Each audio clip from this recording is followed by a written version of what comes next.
जगन्नाथपुरी में एक अलौकिक दृश्य था। पूरा नगर अभी भी स्वप्निल शांति में डूबा था। सूरज की पहली किरणें धीरे धीरे मंदिर की ऊंची मीनारों और पवित्र गलियों को छू रही थीं।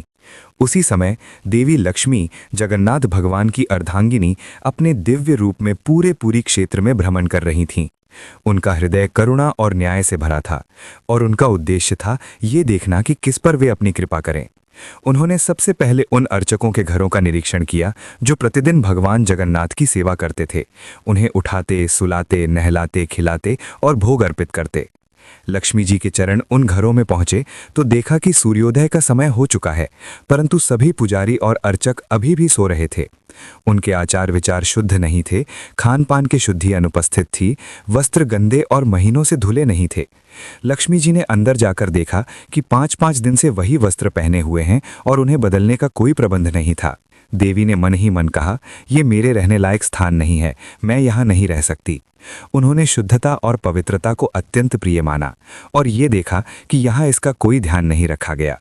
फिर लक्ष्मी जी आगे बढ़ीं और उन घरों की ओर रुख किया जिनमें झाड़ू पोछा, नाली सफाई और छोटे मोटे काम करने वाले लोग रहते थे। ये लोग मंदिर में प्रवेश तक नहीं कर सकते थे, परंतु उनके घर में उन्होंने देखा कि सब कुछ पूर्णतः शुद्ध और सुव्यवस्थित था।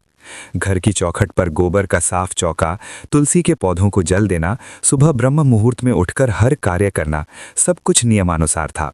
खान पान में पूर्ण शुद्धता, हाथ पैर स्वच्छ और आचार विचार शुद्ध। लक्ष्मी जी ने मन ही मन प्रसन्न होकर कहा, ये वही हैं जहां मैं अपनी कृपा प्रकट कर सकती हूँ। देवी लक्ष्मी उस छोटे मोटे परिवार में प्रत्यक्ष रूप से प्रकट हुईं। उन्होंने देखा कि ये लोग धनवान नहीं थे, लेकिन उनके आचार और जीवन पद्धति में एक दिव्यता झलक रही थी।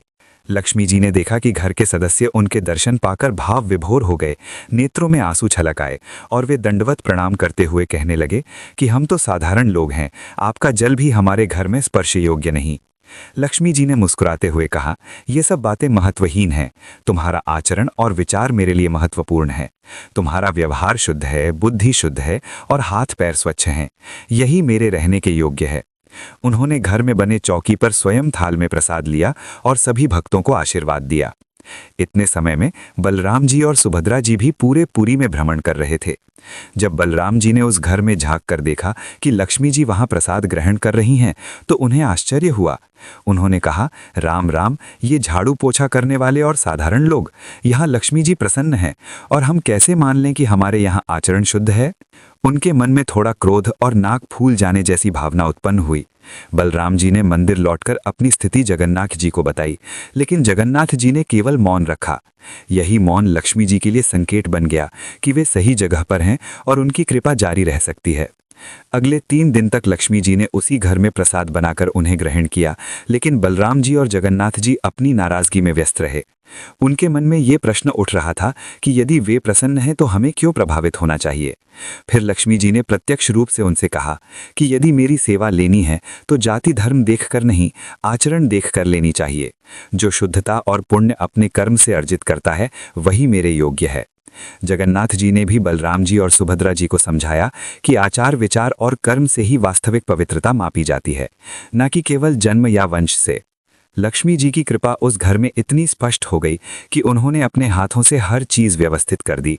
घर का वातावरण ऐसा जगमग हो गया कि बाहर से आते जाने वाले लोग भी आश्चर्यचकित हो उठे। महाराज जगन्नाथ और बलराम जी ने देखा कि छोटे छोटे साधारण लोग किस प्रकार पवित्रता और सच्चाई में जीवन व्यतीत कर रहे हैं। उनके लिए यह अनुभव नया और अद्भुत था। इसी दौरान लक्ष्मी जी ने जगन्नाथ जी से कहा कि उन्हें यह सुनिश्चित करना है कि सभी भक्तों को समान पुण्य मिले। उन्होंने नियम स्थापित किया कि महाप्रसाद के फल में किसी को भेदभाव नहीं होना चाहिए। जो भी भक्त, चाहे ब्राह्मण हो या क्षूद्र, एक ही थाल में बैठकर प्रसाद ग्रहण करे, उसे समान फल प्राप्त होगा। इस निर्णय के साथ लक्ष्मी जी ने पुरी में संपूर्ण न्याय और समानता की व्यवस्था स्थापित की और भगवान जगन्नाथ, बलराम और सुभद्रा ने इस नियम को स्वीकार किया। इस अद्भुत लीला में लक्ष्मी जी ने ये संदेश स्पष्ट किया कि पवित्रता और कृपा का आधार कर्म और आचरण है, न कि जन्म या संपत्ति। उन्होंने ये भी दिखाया कि साधारण जीवन में भी दिव्यता और महानता संभव है, यदि आचरण शुद्ध और विचार निर्मल हो। जगन्नाथपुरी में अगले दिन सुबह ब्रह्म मुहूर्त का समय हुआ। लक्ष्मी जी मंदिर से चली गई थीं और उनके बिना पूरा वातावरण शून्य और उदासीन सा प्रतीत हो रहा था। जब जगन्नाथ जी और बलराम जी उठे तो देखा कि मंदिर के सोने चांदी के बर्तन, सुनहरी मालाएं, गहने और सुंदर वस्त्र सब गायब थे। सिंहासन खाली और फर्श पर केवल पुराने फटे पुराने वस्त्र बिखरे थे। बलराम जी ने आश्चर्य से कहा, लाला, ये क्या हो गया? हमारा सोने का सामान, हमारे गहने सब कहाँ चले गए? जगन्नाथ जी ने धैर्यपूर्वक समझाया, लक्ष्मी जी चली गईं, अब सब कुछ वैसा ही रह गया जैसा उनके बिना होना चाहिए। लक्ष्मी जी का आशीर्वाद ही सब कुछ है। उनके बिना धन और शोभा का कोई अर्थ नहीं। अब हमें स्वयं अपने प्रयासों से देखना होगा। बलराम जी ने अपनी तिजोरी खोली तो देखा कि वहां भी कुछ नहीं बचा, केवल पुराने फटे कुचले वस्त्र बचे थे। उन्होंने अपने भीतर कहा, यदि लक्ष्मी जी नहीं है तो कुछ भी शेष नहीं, अब हमें स्वयं प्रयास करना होगा। तब जगन्नाथ जी और बलराम जी ने निर्णय लिया कि वे स्वयं भोजन बनाएंगे। उन्होंने छोटे बालक का रूप धारण किया और स्वर्ग आश्रम के बाहर कटोरा लेकर भिक्षा मांगने बैठे। लोग उन्हें देखकर हंसते, कुछ डांटते और कुछ भोजन देकर चले जाते। कुछ ही समय में उन्हें केवल थोड़ी सी मूढ़ी और सामान्य भोजन मिला।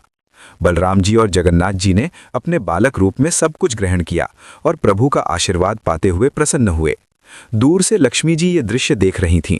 उन्होंने देखा कि उनके बिना सभी कार्य कठिन हो गए हैं और सभी को स्वयं प्रयास करना पड़ रहा है। उन्होंने जोर से पवन देव को कहा कि हवा बहने लगे ताकि मूढ़ी और भोजन उड़ जाए और सबको सचेत किया जाए कि उनके बिना कुछ भी स्थायी नहीं रह सकता। बलराम जी और जगन्नाथ जी पीछे पीछे दौड़े और मूढ़ी को समेटा। इस अनुभव ने उन्हें ये सिखाया कि लक्ष्मी जी की कृपा बिना जीवन व्यर्थ है। उन्होंने समझा कि धन, शोभा और वस्त्र केवल लक्ष्मी जी की कृपा से ही सुरक्षित और प्रभावशाली होते हैं। लक्ष्मी जी ने दोनों को देखा और उनकी स्थिति समझी। उन्होंने आशीर्वाद देते हुए संकेत किया कि वे अंदर आएं और अब सही ढंग से प्रसाद ग्रहण करें। जगन्नाथ जी और बलराम जी ने अपने छोटे रूप में कतार लगाई और धीरे धीरे लक्ष्मी जी के घर में प्रवेश किया। लक्ष्मी जी ने दया और प्रेम से उन्हें आमंत्रित किया। उन्होंने कहा कि अब सब कुछ ठीक है, लेकिन ध्यान रखना कि जाति, वंश या स्थिति देखकर कृपा नहीं की जाती। जो व्यक्ति अपने कर्म और आचरण से शुद्ध है, वही सम्मान और कृपा का पात्र है। इसी बीच लक्ष्मी जी ने पुरी में नियम स्थापित किया कि महाप्रसाद के फल में सभी समान हों। यदि कोई ब्राह्मण या शूद्र एक साथ बैठकर प्रसाद ग्रहण करे तो उन्हें समान पुण्य प्राप्त होगा। इससे ये संदेश गया कि सभी मनुष्य आचार और कर्म से ही मूल्यवान हैं, न कि जन्म या सामाजिक स्थिति से। जगन्नाथ जी और बलराम जी ने भी इस नियम को स्वीकार किया और इसे पूर्ण रूप से लागू किया। लक्ष्मी जी ने पुरी में ये लीला पूर्ण करते हुए दिखाया कि सच्ची पवित्रता और कृपा केवल आचरण, विचार और कर्म से मापी जाती है। छोटे छोटे साधारण लोग भी दिव्यता का अनुभव कर सकते हैं यदि उनका हृदय, विचार और आचरण शुद्ध हो। लक्ष्मी जी ने यह भी दर्शाया कि कोई भी धन, शोभा या शक्ति केवल उनके आशीर्वाद और कृपा से ही सुरक्षित और प्रभावशाली रहती है। इस प्रकार जगन्नाथपुरी में सभी भक्तों के लिए समानता, न्याय और कृपा का आदर्श स्थापित हुआ। सभी ने देखा कि शुद्ध आचरण और सच्चा प्रेम ही वास्तविक संपत्ति और दिव्यता का स्रोत है। जगन्नाथ जी, बलराम जी, सुभद्रा जी और लक्ष्मी जी की इस लीला ने संपूर्ण पुरी को दिव्यता और श्रद्धा से भर दिया। इस अद्भुत लीला के माध्यम से ये संदेश भी गया कि किसी के जन्म या स्थिति को देखकर उसकी योग्यता नहीं मापी जाती। शुद्धता, आचार और कर्म ही वास्तविक मूल्य हैं। लक्ष्मी जी ने ये लीला इसलिए की ताकि सभी भक्त समझ सकें कि केवल धार्मिक कर्मकांड या बाहरी भव्यता से नहीं, बल्कि भीतर से शुद्ध होकर सच्चे भाव से सेवा और भक्ति करने पर ही कृपा और आशीर्वाद प्राप्त होते हैं। बलराम जी और जगन्नाथ जी ने भी अपने अनुभव से ये समझ लिया कि लक्ष्मी जी का आशीर्वाद और कृपा प्रत्येक घर और व्यक्ति के लिए समान रूप से उपलब्ध हो सकती है। उन्होंने इस नियम को अपनाया और हर भक्त के लिए समान महाप्रसाद सुनिश्चित किया। तब से जगन्नाथपुरी में ये नियम स्थापित हो गया कि किसी भी भक्त को जाति, वंश या सामाजिक स्थिति देखकर भेदभाव नहीं किया जाएगा। जो भी महाप्रसाद ग्रहण करेगा वो समान पुण्य प्राप्त करेगा। इस लीला के माध्यम से लक्ष्मी जी ने ये दिखाया कि सच्चा धर्म, सच्चा पुण्य और वास्तविक सेवा केवल कर्म और आचरण से मापी जाती है। और यही लीला संपूर्ण जगन्नाथपुरी के लिए आदर्श बन गई। भक्तों ने इस लीला को देखकर ये समझा कि प्रभु की कृपा सभी के लिए सुलभ है यदि आचरण और आस्था शुद्ध हो।